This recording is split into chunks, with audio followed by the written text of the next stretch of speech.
Hello, my name is Clayton, and welcome to episode 139 of the Watch Dog podcast. I'm a professional dog runner and watch enthusiast talking to his pals about dogs and watches. How's everyone doing? Thank you so much for listening. You know, I appreciate it. Yep, I sure missed a week. No episode last week. I apologize. I had a good excuse, though. Well, I think it's a good excuse anyway. We were in Cabo. Yep, we took a week in Mexico. I'll definitely talk more about my trip here in an episode or two. I did travel with some watches. We'll talk all about that. But I will say here that it was probably one of the best vacations we've ever been on. It was our first time at an all-inclusive resort, and if you've never done that, I highly recommend. I did not fancy myself an all-inclusive resort kind of guy. I get a little antsy. I like those European vacations where you're walking around a city all day or traveling to the next city, like busy. But I'll tell you what, having another pina colada served to me at 10:30 a.m. at the pool, not a bad way to live. There was a spa. We did some day trips, and we were with amazing people. My brother-in-law, sister-in-law, and my nieces, and then 3 other couples. And we didn't know 2 of the other couples, and just everybody gelled. Everybody got along so great. There was no pressure to hang out. Like my wife and I went and did our own thing a couple times. We did group things. We did an ATV excursion, a pirate ship voyage on the water. It was just all incredible. Made some new friends out of it as well, including one shout out I need to do my new pal Liam. Just a great young man and budding watch enthusiast. Of course, I have to bring up watches, and there was a little flicker of interest there for him, and now we're fast friends. So, Liam, so wonderful to meet you. Again, I will talk more about it here probably next week. I was hoping I would bring the warm weather back with me, but I guess it got stuck in customs because this week is 40 degrees, and the sun's out. It's just not working, but I'm already missing the rinse and repeat weather of like 85 degrees and sunny in Cabo. But if you don't think you're an all-inclusive resort person, go for it. We're all so busy with work and our jobs and life that, you know what? We need some us time. It's important. I'm burned out training for a marathon. I'm a stubborn runner who doesn't really take any days off. Rest is such an underrated component of any kind of training. Man, I got my fill of it, and now I feel rejuvenated. I've had 3 people tell me since I've been back working. My clients have said, you know what? You look rested. You look energized. And I feel that way. It was just what I needed. Anyway, enough. I'll stop gushing, but what an amazing time. Anyway, that's why the episode is late, but I'm going to make it up to you. More on that here in a second. I did not want there to be a missed week. I actually did record a podcast before I left, this exact podcast, and I planned on editing it poolside. But once I started listening to it, I just was not happy with the audio quality. Something happened with my mixer and the channel I was using for the microphone. It would have been fine to release, but I just wasn't satisfied with it. So I said, you know what? I'm going to re-record it when we get back. It's been a little hectic since we got back, and we're a little fried. Traveling when you're almost 50 years old, I feel like you need a couple buffer days and then going right back into work and everything. So I'm doing it now. But little bummed to have to re-record a 50-minute podcast, but here we are. But only the best for you guys. So I'm doing it for you. And I'll make it up to you. This will be a 2-parter, another 2-parter. You'll get this one hopefully on Wednesday of this week. And then the next one hopefully on the weekend. And then next week, we should be able to get back into our regular midweek episode routine. While we were away, it was Easter. So happy Easter if you celebrate. Happy Passover if you celebrate that. And hey, happy April Fool's Day if you celebrate that. There was a lot going on while I was vegging out in paradise. Did you pull off any good April Fool's Day pranks? Are you a prankster? I sadly have nothing for you. I was going to come on and tell you I sold my entire collection or something, but that's low hanging fruit. You never would have bought it. I shouldn't be selling it. Uh, no April Fool's Day joke, though. I appreciate all of your feedback on last week, or I guess 2 weeks ago now, the episode we did on SHers. It's a family program, especially now with young Liam listening. So I'm not going to say the full word again. I don't want to have to put another explicit tag on an episode for a while anyway. But yeah, heard from a good number of you actually on the topic of SHers. Some, like my friend and former guest Craig, said they don't agree with ever calling a watch an SHer. Every watch has a purpose in a collection, no matter the price. Others said they use that term all the time. Most people thought we were pretty tame, Keith and I. We tried to be fair. A little controversial, but also fair. Funnily, when I gave the expletive warning at the beginning of the episode, one of my listeners reached out and said he was hoping to learn some new English swear words. But he'd heard SHer before. So yeah, we were a little tame for him. But again, that was all in good fun. I don't use that term out loud as much as I do in my own head. I think the way I think about certain brands, certain watches, when I see pictures of them or videos about them. And mostly, like we both said, Keith and I, it's a term of endearment for watches in our own collection. Also, we talked about influential YouTubers and podcasters. I'm not influential, I don't think, but I'm going to stick myself firmly into this group anyway. I think when YouTubers and podcasters use that term and are dead serious about it, it is a bit dangerous. It can steer impressionable collectors away from what they like into what they think they should buy. Case in point, that happened with me. I never really loved the Speedmaster, but I kept hearing every serious collector should have a Speedmaster in the collection. I bought it, and it didn't work for me at all. So when that happened, I vowed to never again fall prey to that and only buy what I like, no matter what people think of it. I've had some watches that people have ragged on me for owning for sure. The frosted crystal Fortis comes to mind. Oh man, I got a lot of flack for that. But I loved that watch, and I did sell it, but not because of what other people thought, because it was just time for me to move it along. But anyway, ultimately, the people who chatter about your watches online don't see you in person and don't really know you. So if you're into expensive watches, micro brands, San Martin, Seiko, Pagani Design, whatever it is, be proud of that. Wear your watches proudly. Okay, I'll get off my soapbox. Let's get on with the main topic. So with all the chatter about watch collaborations lately, especially Adrian Barker's collaboration with Christopher Ward on the Lumiere, I'm still seeing videos about that. That's 2 months old now, that watch, that collaboration when that was announced, and people are still making videos and talking about it. Any publicity is good publicity, I guess. So yeah, that has some staying power for sure. Anyway, I thought I would do something a little festive this week with watch collaborations in mind. Last night, as I'm recording this on a Tuesday night, was the finale of the NCAA March Madness College Basketball Tournament. Go Blue, the University of Michigan, the national champions. Woohoo! I admittedly did not watch any of the tournament whatsoever. I used to fill out the bracket and do all that stuff. I didn't even watch the championship game last night. I completely forgot it was on, but I'm a Michigan guy. Well, I didn't go there, but I'm from Michigan. So yes, congrats. I've done this in years past, but it's been a while. So I thought I would do my own sort of Sweet 16, or so I don't get sued by the NCAA, Super 16 bracket style tournament. And since watch collaborations are in the news, I thought I would put my favorite 16 watch collaborations of all time in a tournament and let them battle it out. We will do 8 on one side of a bracket and 8 on the other side of a bracket.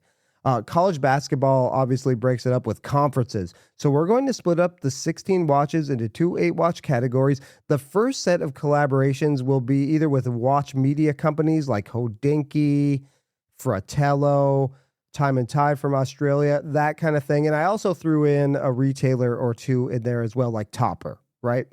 As I was researching this, I realized I could probably do a whole 16 watch tournament with Hodinkee collaborations alone. I like a lot of them. I didn't know how interesting that would be, though, so I did add some others in there just to spice it up. But yeah, Hodinkee has released so many over the years, and some pretty bad stinkers as well, which we'll talk about. We'll get into all that. And then the other set of 8 will be brand on brand collaborations or with other companies like the NFL, car manufacturers, but we're talking like Fears, Studio Underdog, that kind of thing. Hint, hint, they might have made it. I originally recorded this 2 weeks ago almost, or right before we left for Mexico. I thought I could get the whole tournament, introductions, and everything into one gigantic episode, but you don't want to listen to me talk for an hour and a half by myself, and I just don't have the time to do it. So we're going to break this up into 2 parts. This first episode will be introducing the field of 16, the competitors, if you will, right? I'll give a brief description of each watch here, and we'll do that. And then I think, just to make up for last week's missed episode, we'll do the finale, the entire tournament, all rounds of the tournament, probably this weekend. I'm hoping Friday or Saturday. I'll get that second episode out, and then, like I said, we'll get back to a regular recording schedule next week. Sound good? All right, let's get started.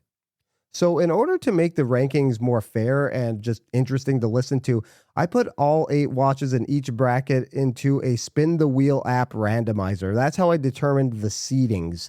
If I just listed them 1 through 8 in each bracket, it'd be pretty easy to determine who would win, right? That wouldn't be very interesting at all. So the wheel actually did a pretty good job of ranking them, I think. So first we'll go over the 8 watches in the, we'll call it watch media / retailer collaboration bracket.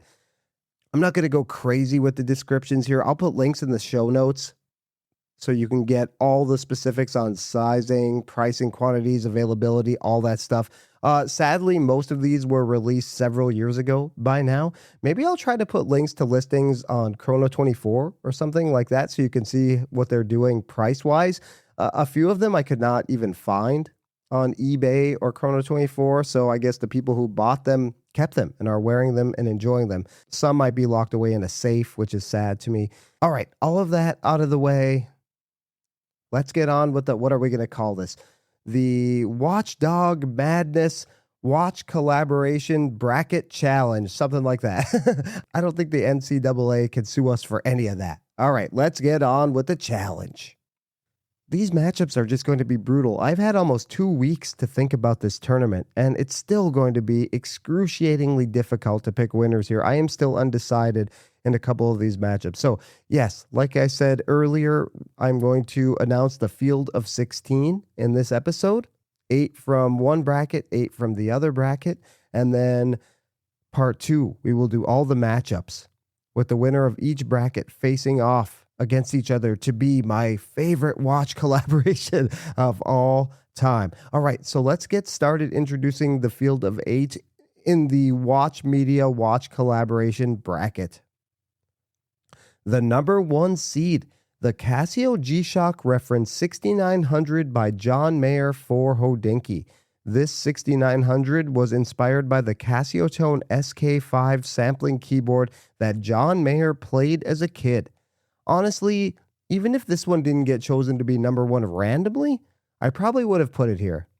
Always had a soft spot for this watch, even though I'm not even a huge fan of the 6900. I'm a G-Shock Square guy all the way. I think this was the only 6900 I ever owned. I think I may have only owned one more. These sold out remarkably fast when they were released. I remember feeling very lucky to be able to get one at all. They still go for a pretty penny, that's for sure. Like many of the watches I have owned on this list, I have actually owned 8 of the 16. I know usually I like to talk about watches I have owned, but I can't own them all. So actually half of these I have never owned and seen in person even. So yeah, that's going to make it interesting. I did sell it, of course. I think I bought it for, what were they, $150, I believe. And I got over double that. And they're still going for that today. You know, like anything successful it gets killed to death, right? Friday the 13th, part 8, Jason Takes Manhattan, Jump the Shark. And unfortunately, Hodinkee kind of jumped the shark with these as well. They did 2 more John Mayer models that were okay. I bought the second one. I didn't even buy the third one. And then they went really off the radar. Ed Sheeran, G-Shock, Ben Clymer, G-Shock. That may have been the beginning of the end of the Hodinkee shop and ultimately kind of made them change directions a little bit. Those were not well received at all. But this first John Mayer, it's a classic. There's a reason it still goes for double retail. It's so darn good. That colorway is awesome. I love it. So yes, the number 1 seed in this bracket, the Casio G-Shock Reference 6900 by John Mayer for Hodinkee. Okay, the number 2 seed. We're going back to the dink here. The Longines Heritage Classic Limited Edition for Hodinkee.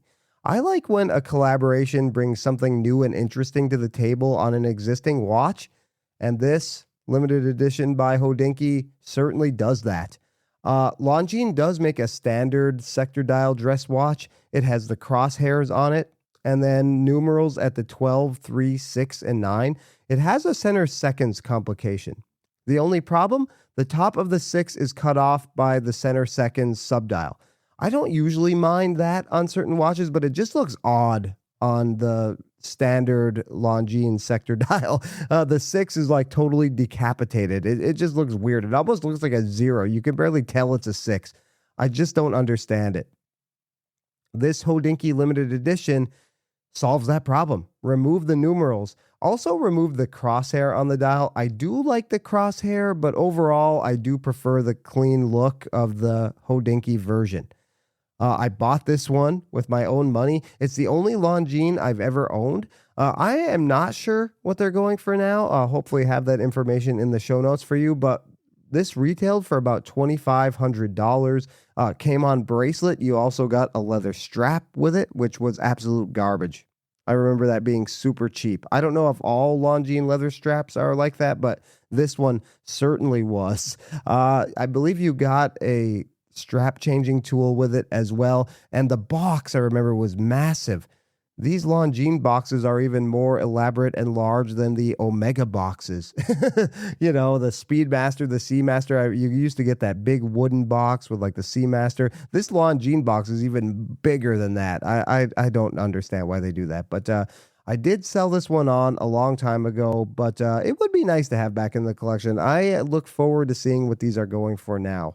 If they're not too bad, hey, you never know. All right, so number 2, just to recap, the number 2 seed, the Longines Heritage Classic Limited Edition for Hodinkee. Okay, the number 3 seed. Had to get one of my favorite watch stores in here, the Doxa Sub 300 Great White Topper Edition. Doxa was a brand I had been interested in really since I got into watches. I had flirted with buying one so many times, but just never did for whatever reason. Then I guess about 6 years into the hobby for me, one of my favorite retailers, like I said, Topper, came out with the Great White Sub 300. Again, it was a collaboration that brought something unique and different to the table, which I'm a sucker for. A white dial. Now they had done that with the White Pearl before, but this one had blue accents and indices instead of black. Topper always tries to sneak in white and blue when they can on their limited editions, and this one did it very well. It was also a full lume dial, but it didn't look like it. If you didn't know any better, this would just pass as a white dial watch. I'm not really a full lume fan for the most part. A lot of them just have that luminescent kind of yellow look to them, like a Citizen ProMaster Aqualand. Now, it's fine if it's a few $100s, but it looks a little, I'll be honest, it looks a little immature-ish if I'm spending, $4,000 or $5,000 on a watch. Full lume is cool, but I'd rather have it not look like full lume all the time. And this one solved that problem for me. So I loved that about it. This one also didn't have a date. Clean dial. I believe it was the first Doxa ever to not have a date. So it had a lot going for it for me. Came with a blue strap, which I'll talk a little bit more about in the individual mashups. It was way better than the bracelet. I was not a fan of that bracelet at all. It looks great, beads of rice, but quality wise, it just felt kind of bad. Also came with a great hat that was part of the package. With artwork designed by the owner of Topper, Rob Kaplan's son. That same artwork is also engraved on the case back of the watch as well. A portion of the proceeds from each watch went to the Greater Farallones Association. Those are the islands depicted in the drawing on the caseback and the hat. This watch will always have a soft spot because it was the watch that finally let me take a chance on Doxa. And also, I love Topper. I have good friends there, love them. I had to support the cause, but you know what? The watch itself was just not overly memorable, was not super impressed. So I did move it on, but it was a great collaboration. It was my first and probably only Doxa I'll ever own, but it does deserve a place in this tournament for that, I think. So yes, number 3 seed in this bracket, the Doxa Sub 300 Great White Topper Edition. All right, the 4th seed, maybe a bit of an oddball. I had to jog my memory when I was thinking of my favorite watch collaborations. And even though I could probably never pull this one off, my wrists aren't manly enough, I still remember seeing this, 6-7 years ago. Ooh, 6-7. And thinking it was ultra cool. And I wish I, had 7.25-inch wrists and I could rock this. It's the Zinn X The Rake X Revolution watch, Zinn 155 Dark Star. It's a re-edition of the legendary Zinn 155 military chronograph, a 2-counter style chronograph configuration. Again, no date. It has the cream-colored patina to the indexes and hands for that aged tritium look. I know a lot of people don't like the faux loom. I think it's cool, especially on something like this that's paying homage to an older watch. And there's even like a very subtle fade to the rotating bezel as well. It just looks awesome, I think. The case is matte, just as the original, and comes in the same 43 millimeter dimension as the vintage military style chronograph. Pretty big size for a vintage watch, right? So this one's true to it. And these are thick. I'll have to look up the exact dimensions for when I talk about them in the individual battle, but I'm thinking it's pushing like 17 or something. I remember it being huge. That's why I was always jealous of bigger wristed folks when it comes to cool watches like this, because even on strap, I just think the weight would be too much for me. Also, there's a black star. That's where it gets its name. Black on black dark star at the 6 o'clock in the exact place where they had 3H marking on the original, designating the existence of tritium. So yes, at number 4, the Zinn X Revolution X The Rake 155 Dark Star. All right, the 5th seed, another one I have not owned. Well, I owned a version, but not this version. One last choice from Hodinkee here. They got 3 of them, 3 out of 8, almost 50%.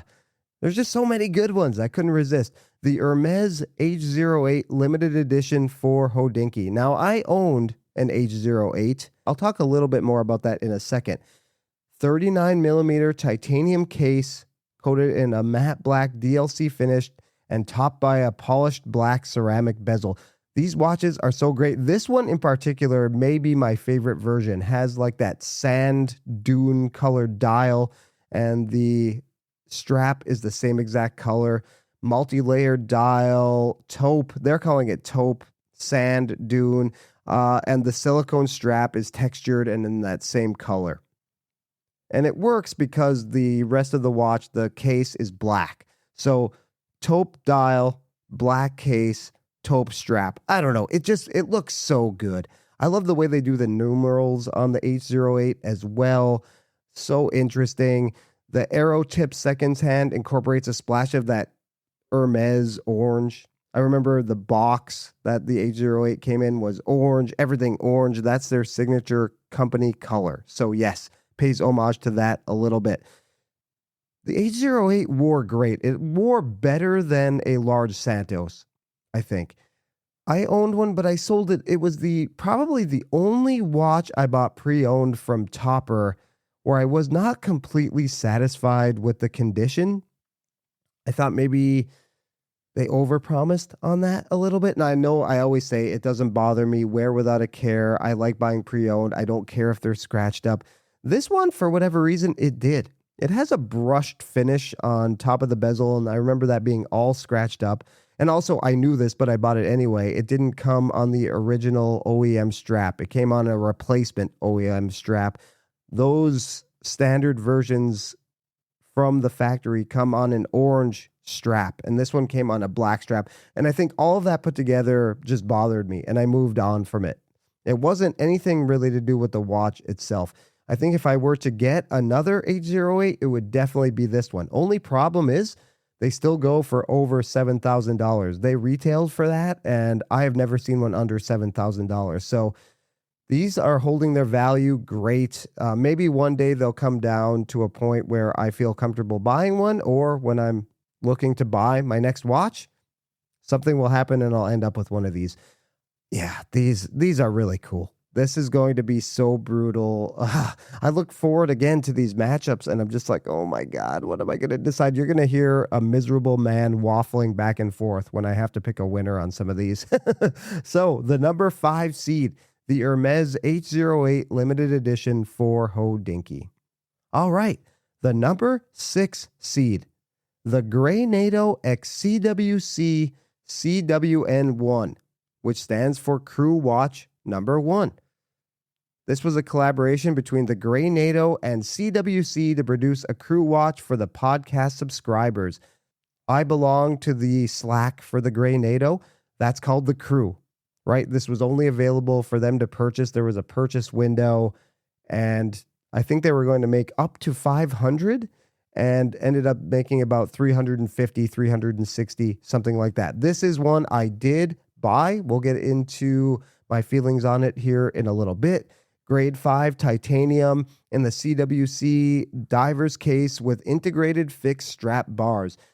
I remember when they were designing this watch, Jason Heaton was, and still is, really, he was majorly into the Tudor FXD Black, which has, of course, fixed spring bars. So they incorporated that into this, which is really cool, which means you're limited, though. You can only use pass-through straps with it, right? Also had an ETA high accuracy quartz Swiss movement. They did have some issues with some of those movements, but people sent them back to CWC, and that was all handled very smoothly. Great customer service from everything I saw. It was a handful of them. Swiss made, 300 meter water resistant, 12-hour bezel. And that is the main reason I ended up moving on from this watch. I am a fan of a dive, count up, or count down bezel. In my day-to-day life, I just don't need a 12-hour bezel. I wanted this to be my quartz beater, SH'er, if you will. I wanted to wear something like this to Cabo instead of the Vair I ended up wearing to Cabo, which again, I will talk about in a little while, in an episode or two. Unfortunately, the 12-hour bezel just killed it for me. I thought I could live with it, and I just couldn't. You can technically time stuff on a 12-hour bezel. It's just not the same. It had good bezel action, too. Felt like a dive bezel, but yeah, you know what? I time my dog walks and everything every day, and I just don't need to know what time it is in another time zone. I know James travels a lot, and that kind of bezel is very important to him, and I get it. And a lot of people feel the same way, just not me. Another thing I really like that they did on this watch is they did have TGN very small on the dial. At the 6 o'clock, you could barely see it. They put the logo on the case back. They etched the logo on the case back. So I really like that touch. No offense to Adrian. Love your channel. Been watching it for a long time. Your photography is top notch, but I don't need it to say Bark and Jack on the dial of the Lumiere in pretty big lettering. I love you. I just don't need that. So I like the way they did it here. Very, very small at the 6 o'clock on the dial, TGN, and then the logo etched on the case back. I did sell it. So happy it was successful. But yes, moved on. So yes, number 6, the number 6 seed, the Grey NATO XCWC CWN1 Crew Watch number 1. Okay, this is another one at number 7, the number 7 seed. Through my research, I went in the Wayback Machine and found a watch that I really, really loved. And boy, there's a rekindled flame for this watch. Oris is a brand that I never really have liked all that much. I've owned one, the Aquis. Ultimately could not jive with that watch, sold it on fairly quickly. If I were to buy another Oris, it would be a Big Crown Pointer Date, I think. Specifically, the Oris Big Crown Pointer Date X Fratello limited edition. Man, this is a perfect fall watch. I did an episode last fall highlighting fall watches. This one would take the cake. It's not from a micro brand in the USA, but who cares? Maybe we'll do a fall leave color tour of Switzerland next time, and we'll stop by Oris. This thing, it's the Big Crown Pointer Date in a bronze case with a red dial. Now, I think red and bronze go together fantastically. Not maybe as well as green and bronze, but red and bronze works for me. The minute and date track have been rendered in a gilt effect as well that again matches the bronze of the case. Gold tone handset, brand signature. It looks so good. It says anti-shock on it instead of automatic. It's just such a warm looking watch. And I am not exactly sure how Oris's bronze will patina. I guess I've seen those cotton candies look pretty, yeah, they have some pretty heavy patina. So if that's not your thing, if you're not into the science experiment aspect of it like I am, bronze isn't for you anyway. But yeah, I think this would look pretty good with some patina and that warm, rich red dial. Oh yeah, on an October night, watching a scary movie, having an adult cocktail by the fire, if we had a fireplace, I could look over and look at my beautiful, rich, warm dial on my number 7 seated Oris Big Crown Pointer Date X Fratello limited edition. All right, the 8th and final seed of this bracket, the Time and Tide. And I guess I haven't been overly clear about what a lot of these publications are. Time and Tide is a watch publication originally in Australia.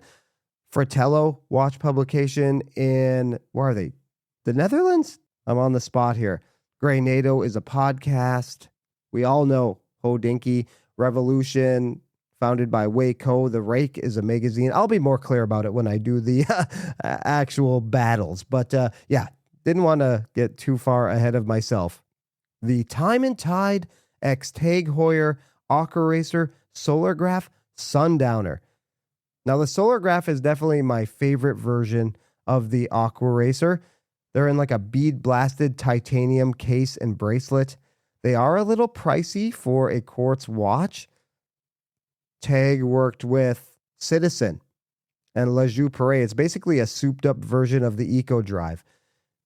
I will always tell people to get these used, and they can be had for really good prices used on the secondary market. I would say the only reason to buy this new from the authorized dealer is A, if you just like brand new watches, and B, is if you're trying to establish a little purchase history, right? I have tried on the standard version, bead blasted, like I said, with like a turquoise seconds hand. Oh man, it looks so good. However, I remember at the time when this one was released and now being reintroduced to it through this competition, the Time and Tide version is my favorite. Still titanium, still sandblasted, but it's adorned with rose gold accents and an anthracite dial. Oh man, you'll see in the show notes. Pause it right now and look. It's so good. It just matches up so well. The numerals on the bezel are also in like that rose gold. Now, Time and Tide's logo is on the dial here. I know I just got done saying I don't necessarily like that, but it's the pictured logo, and it actually adds some visual balance to the dial that I think it works here. Offhand, it's not really recognizable. It's not written out like Bark and Jack really loud against the Lumiere dial, right? This one is just a little symbol, and it actually adds some visual balance to the dial. So I really like that. This one's called the Sundowner. And of course, like I said, Time and Tide out of Australia. In Australia, a sundowner is slang for a drink you have while you watch the sunset. Catching up for a sundowner is a thing. It's an occasion for celebration. Now, the only problem with this is price. While you can get a regular Solargraph on the secondary market for, I think, well under $2,000, the only version of this I found was on Watchfinder, and it was about $6,000. So price-wise, it's a little out of reach. I'm just not going to pay that much for it, especially from a shop in the UK. But looks-wise, this is by far my favorite version of the Aqua Racer. And yes, the 8th seed of the bracket, the Time and Tide X Tag Heuer Aqua Racer Solargraph Sundowner. All right, so to recap this bracket, I'm going to have some brutal matchups. We'll see the number 1 seed, John Mayer Hodinkee 6900, go up against the watch I just got done talking about. The number 8 seed, Time and Tide X Tag Heuer Aqua Racer Solargraph Sundowner. Then we'll see the number 2 seed Hodinkee Longines Collaborations face off against the 7th seed Fratello Oris Big Crown Pointer Date. Ooh, that might be tougher than I originally thought. Looking at pictures of that Oris, I just love that red so much. And maybe the hardest for me to decide will be the 3 seed Topper Doxa Great White Collaboration going up against the Grey NATO CWC Crew Watch number 1. Both watches I've owned. Both watches I sold. It's going to be hard. And then we'll end it up with the 4 seed Zinn X The Rake X Revolution Zinn 155 Dark Star going up against the 5 seed Hermes Hodinkee H08. I have some very tough choices ahead of me, that's for sure. Okay, now for the other bracket. I once again did the Spin the Wheel app randomizer to pick the rankings, so it would be a little more challenging for me and a little less obvious for you.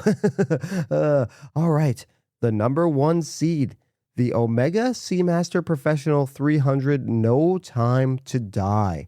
Now, I struggled with whether or not this is an actual collaboration or not. I asked Keith, he didn't really think it was, but you know what? I'm putting it here anyway. I guess it's more of a licensing agreement with James Bond than anything else, but James Bond himself, Daniel Craig, actually did have input on the design. I don't know how much, but he did, and he's often seen wearing this watch. So you know what? It's a collaboration. I'm putting it here. It is a watch I owned. By far my favorite version of the S&P 300.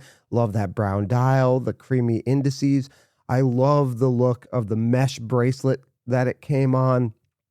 To me, that is the only way to wear that watch. However, it just didn't wear great on my wrist. The clasp is just, it's too thick, it's too long, it's too bunchy. And on my wrist anyway, it like kind of just stuck to the bottom of my wrist, so much so I had to put a little padding on. It really caused an indent and it actually hurt. And then the bracelet doesn't actually conform to the wrist. So it looked like it was kind of hanging off, even though the clasp was like sucked on super tight. You need a bigger wrist to pull that bracelet off and for it to just be comfortable. My friend Craig, who I mentioned earlier, he has a 7¼ inch wrist, I believe. No problem wearing this watch. My other friend Dirk, both former guests of the podcast, he also has this. I don't think he wears it on the bracelet, but I know when he did, he didn't really have a problem with it either. So yeah, bigger the wrist, the better for that bracelet. They also make a smaller version of the bracelet. I don't know if that would be enough reason for me to rebuy this watch. I ended up selling it because the bracelet didn't work. It goes with a number of straps, obviously. It looks great on almost anything, but I don't know. To me, the only way to wear this, like I said, is the bracelet. So I moved on from it. But it's an awesome watch. They've gone up in price now. I'll talk more about it when we do the individual matchups. But unfortunately, they're pretty expensive now. I don't even know what they're doing on the secondary market. We'll talk all about that. But again, the number 1 seed in this bracket, the Omega S&P 300 No Time to Die. Okay, number 2. The Gerard Perigo Laureato Green Ceramic Aston Martin edition. Now, they did 2 of these. They did a 42 millimeter, and that had 388 pieces. The one we're going to focus on is the 38 millimeter. They made only 188 pieces of that in 2023. Little more exclusive.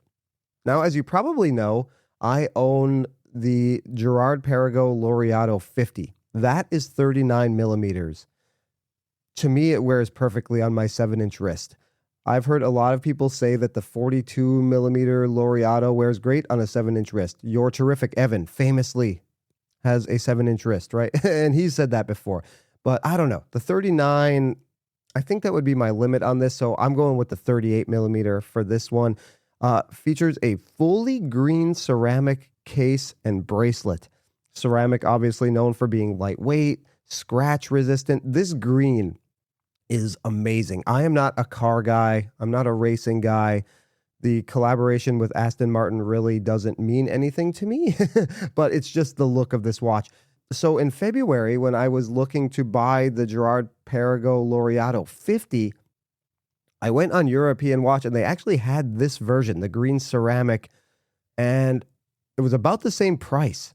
And I was very close. I said, oh my gosh, which one should I get? I love both of them.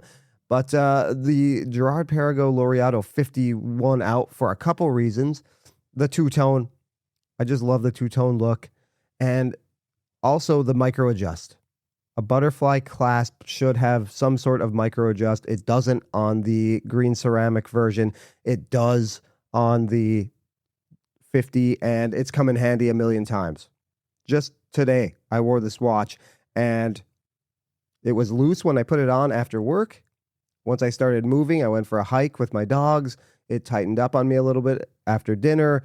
I did the micro adjust. It's just perfect. So yeah, that would scare me on another version of the Laureato, unfortunately. And I guess a third reason, I don't really like the GP at the 12. They changed that on this Laureato 50. But on the green one, it's there. And it's not my favorite. But this watch is stunning. I would love to see it in person.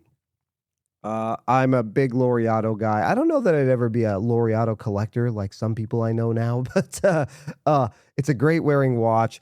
We're going with the 38 millimeter here. So yes, the number 2 seed, the Laureato Green Ceramic Aston Martin Edition, the 38 millimeter.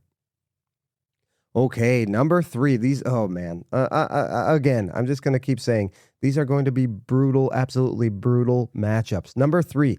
The IWC Pilot's Watch Chronograph Mercedes AMG Petronas Formula One Team Edition.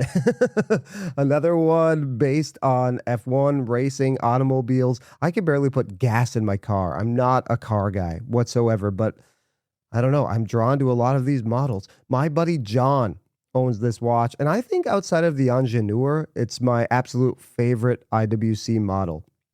Love the teal accent color. I guess you'd call that teal, which is the Petronas team color. Again, I know nothing about F1 whatsoever. Comes on the teal strap as well.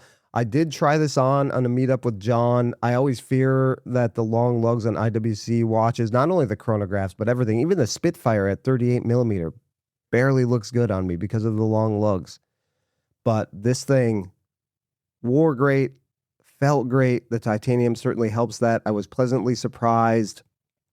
I think this would be the IWC I would ultimately add to my collection because I have the Girard-Perregaux Laureato now.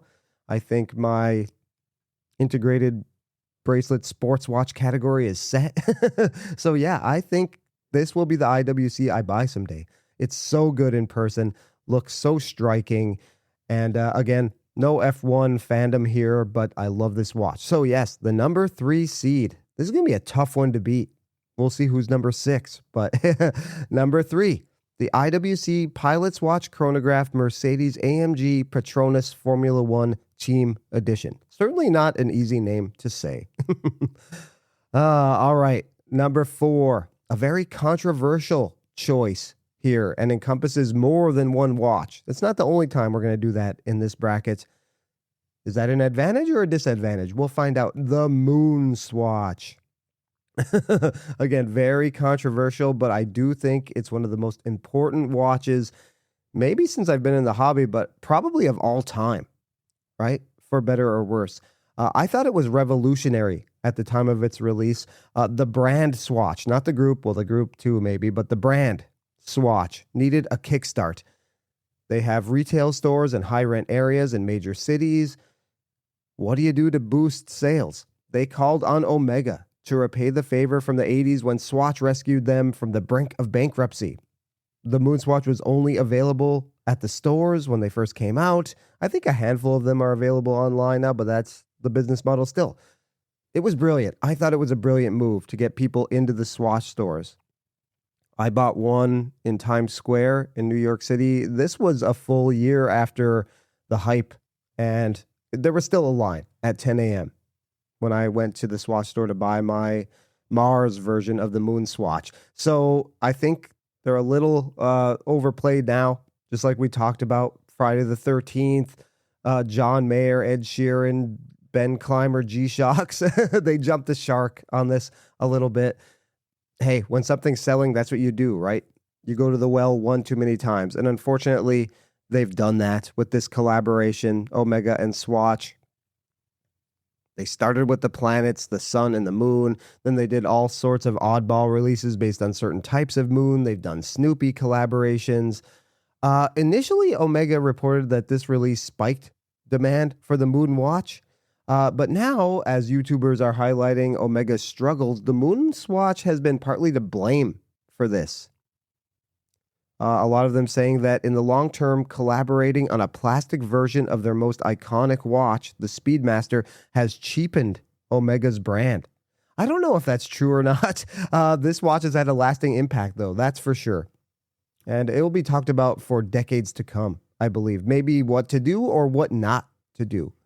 So, number 4, the Omega X Swatch Moon Swatch. Okay, the 5th seed. It's one that I love, but I don't know how well they were received. The Breitling NFL collaboration watches. This is another one where many watches have been released, obviously, for all 32 NFL teams. But if you know anything about me, I own the Detroit Lions version. So we'll go with that, and we'll pick the original. They did come out with 2 additional models for the 2025 NFL season, but in 2024, they came out with the Chronomat B01 for all 32 NFL teams, and I, of course, bought the Detroit Lions version. I come from a long line of miserable and depressed Detroit Lions fans. One day, this watch will get passed on to my nephew, who, like me, is a diehard Lions fan. A lot of people did not like this because each team's logo is on the subdial at the 9 o'clock. It's very small. I think people thought it was super tacky to put the logo there, a novelty watch. But in actuality, most people that I show this watch to don't even see it. I have to show them. Half the time it's covered either by the subdial hand or the main hands on the watch. So it's really very small. Again, when we see watches blown up online, these things look huge and we immediately disregard a watch. In person, it's very tiny. And in most cases, I think it looks okay. Now, does this watch have an unfair advantage? Is it obvious that this one's going to win? Because it is probably one of my favorite watches. Most likely the only watch in my collection that is an all-time keeper and will get passed down to somebody. I bought this during the 2024 NFL season. In 2024 and 2025, it was my most worn watch by a wide margin. That doesn't technically mean it's a shoo-in to win this competition. You'll have to stay tuned. It's facing off against the Moon Swatch in round 1. The Breitling NFL collaboration, specifically my Detroit Lions Chronomat B01, is the 5th seed. All right, 6 again. We're going to include multiple watches. We're going to include 3 watches in one here. The Fears Studio Underdog collaborations, the Gimlet, the Manhattan, and the Mimosa. Now, the Gimlet and the Manhattan were very exclusive and hard to get watches. The Gimlet was part of British Watchmakers Day. I believe you had to be there to buy that watch. And then the Manhattan was only available at Windup last year. The Mimosa was available to buy for everyone, and I should have. Darn it.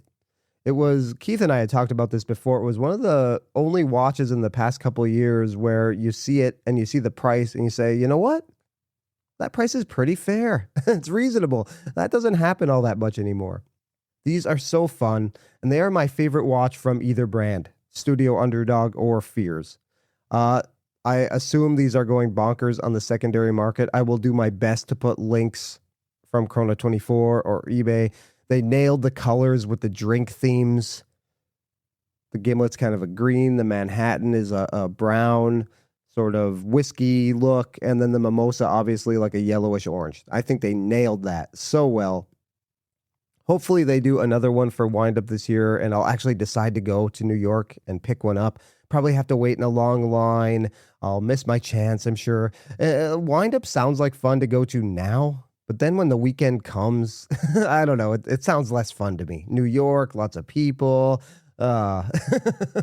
Maybe one year I will go. All right. So number 6, the number 6 seed, the Fears Studio Underdog, the trio of the Gimlet, the Manhattan, and the Mimosa. All right, number 7. The 7th seed is a new watch that just sold out a few weeks ago. Came out in February of this year, I believe, January or February. The Citizen X Second Soyosa. It's a playful twist. I'm reading from their website here. A playful twist on one of our most popular designs, the Soyosa. Second limited edition. It reimagines the modern sport luxury aesthetic. Created in collaboration with Second, the French horological artist known for his creative collaborations and subversive visual edits on watches. This special edition brings fresh, unexpected character to the Soyosa line. It's really neat. If you've ever seen one of Second's collaborations, they all have like a playful twist. On this one, the minute hand looks like a Minecraft kind of sword, pixelated, however you say it. And it is cutting through the indices, and all of the indices are like sliced through. It looks so cool. I wanted to buy this, but I didn't. The main reason is my wife has a Soyosa. She has the Tiffany bluish colored Soyosa. I have worn it a few times, and I got to tell you, it brings out no emotion in me whatsoever. It just leaves me cold. I don't like it. I don't dislike it. It's just kind of dead on my wrist, even though it's running. It works. It's just kind of dead on my wrist. There's no emotion. And the crown is recessed. It's hard to wind. I bite my fingernails, so it's hard for me to even pull it out to set the time. It's hard. Yeah, it's just, I don't know. It's a nice looking watch. It's obviously been a huge hit for Citizen. And this one is definitely fun and playful. And it sold out 5,000 pieces, and I believe it's sold out in a month or so, few weeks at least. They're still advertising it. I see their ads for it pop up on Facebook and Instagram, and then you go to click it, and it's long sold out. So I don't know why they're still advertising a sold out watch. But yes, I still think this is a neat idea, design. So it's here. It is one of my favorite collaborations, obviously one of my favorite 16 collaborations.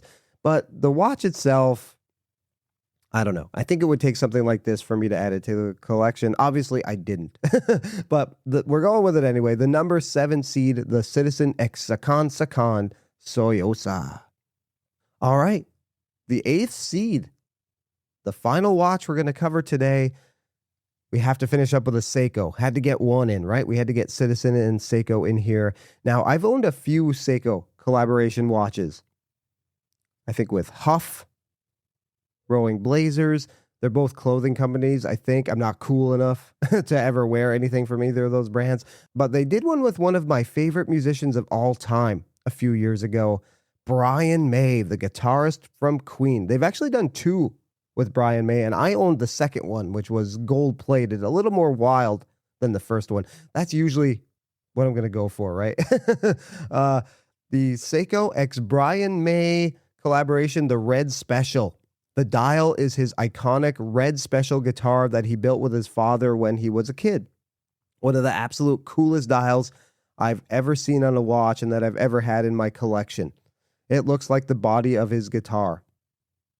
If you know anything about Queen, even if you don't, I think that's just an iconic guitar. He only ever plays that guitar since the beginning of Queen.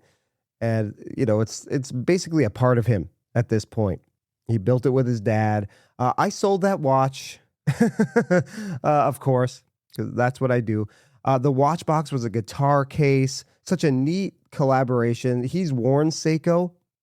I think even at like Live Aid and Live at Wembley, you can see a Seiko diver on his wrist in the shots on there. So yeah, he's had a long relationship with Seiko from an ownership standpoint. So I guess it made sense for him to collaborate on a watch with that brand because he's worn it for so many years. I think if I were to rebuy, I would probably go with the stainless steel one versus the gold toned version, but they're both really neat. Yeah, I'm really. This is one that if I saw at a decent price, I would probably go back and rebuy just because I was too hasty. I bought this a few years ago when I was just going through watches nonstop. Now that I've kind of settled down and I don't even have a Seiko in my collection right now, I know that's going to break some hearts. maybe the Seiko X Brian May Red Special Limited Edition will be one that I add again. But for now, it's the number 8 seed in this bracket. So just to recap, for next week, another bunch of really tough matchups we're going to have. The number 1 Omega S&P 300 No Time to Die will face off against the watch I just talked about, the Seiko Brian May collaboration. The number 2 seed Gerard Perigo Laureato Green Ceramic Aston Martin collaboration will face off against the Citizen X Sakan Soyosa. In a really tough matchup, the number 3 IWC Pilot's Watch Chronograph Mercedes AMG Padrones Formula One Team Edition, that's a mouthful, will face off against the Fears and Studio Underdog trio of the Gimlet, the Manhattan, and the Mimosa. That is going to be tough. Whoa. And then number 4, the Moon Swatch, all of them will face off against the Breitling NFL collaborations, all of them, I guess, but more specifically, the Detroit Lions version. All right. Wow, this is going to be tough. Like I said, I'm getting this out to you really late. Didn't have an episode last week, so we're going to do 2. We're going to wrap this whole thing up in a couple days here. I'm getting this out on a Thursday morning now, hopefully Thursday afternoon, something like that. And then this weekend, you'll have the actual tournament where I do all rounds. You'll hear me agonize, waffle, go back and forth. I would love to hear from all of you about your favorite watch collaborations. You can do a bracket even if you want.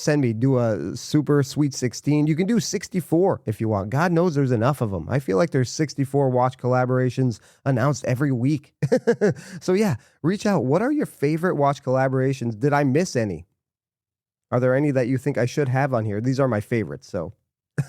I believe me, I did a lot of research. I went through a lot of watch collaborations. I just looked online. I looked from pictures, watches I've owned, my own web searches, all of that to come up with these. But yeah, are there any that you think should be on this list? And please give me your brackets, your list, your favorite watch collaboration of all time. You can reach out on Instagram, shoot me a message on there. This gets released as a YouTube video. So you can comment on there. I'll be sure to respond. You can also text the podcast. But of course, I can't get back to you. I always say that. I can't text you back. Thank you so much. And yeah, you'll be hearing from me this weekend with the, what are we calling it? The Watchdog Madness Watch Collaboration Bracket Challenge. Hopefully the NCAA cannot sue me for that. All right. Until next time, remember, sometimes you're the dog, sometimes you're the hydrant, but hey, at least you're outside. We'll catch you on the next episode of the Watch Dang Podcast. See you later.